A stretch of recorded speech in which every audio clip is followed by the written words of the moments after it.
СМС кімнен екен? Айлық деген сұлу қыздан ғой. Рас па? Я, рас. Жан, кеше әлеуметтік желіден әдемі көйлек көрген едім. Аса қымбатта тұрмай, алайықшы. Ой, қымбат емесінді білем ғой сені. Ту, Жан, алайықшы.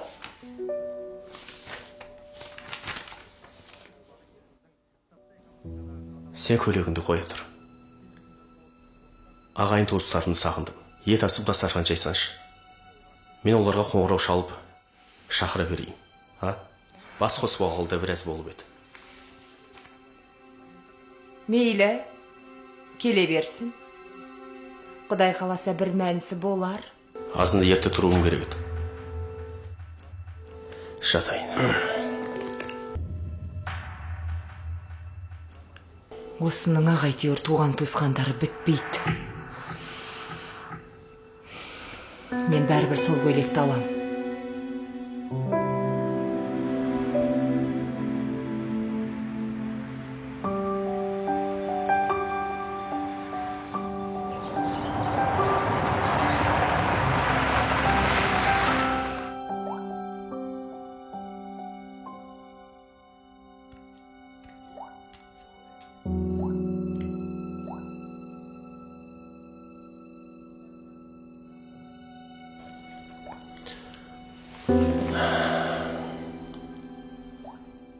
Қонақтарға дастархан дайын ба?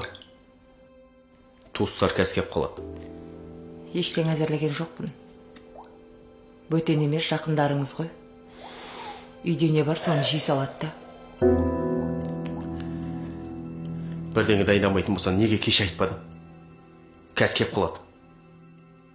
Енді не істейміз? Оларға қоңырау шалып, келмесін деп айтыңыз. Бітті сонымен.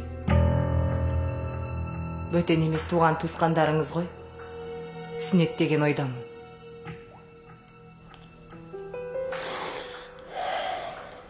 Саған сөзімді қор қылғым келмейді. Алла кешірсін сені.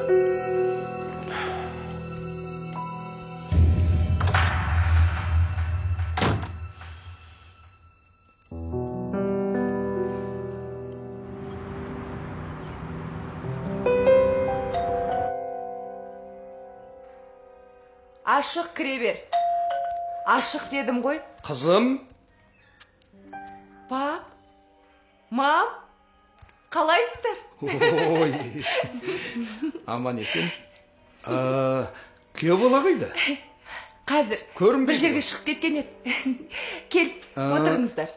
Мынаны қоя сал. Кеше өзі қонаққа шақырып, енді өзі жоқ болғанын қызық болды. Сіздер отыра тұрыңыздар. Мен қазір шай қойып келем.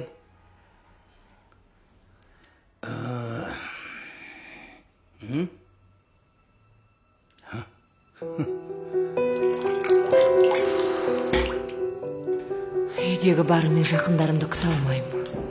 Жоқ, оларға тура келмейді. Күйеуімнің туыстары болғанда бір мәнісі болар еді. Бірақ өз туыстарым емес. Қалайша өз туыстарыма көрімсіз дастархан жай алам?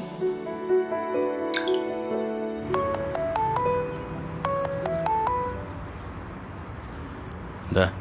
Алло. Неге үйге менің туыстарымды шақырғаныңызды айтпадыңыз?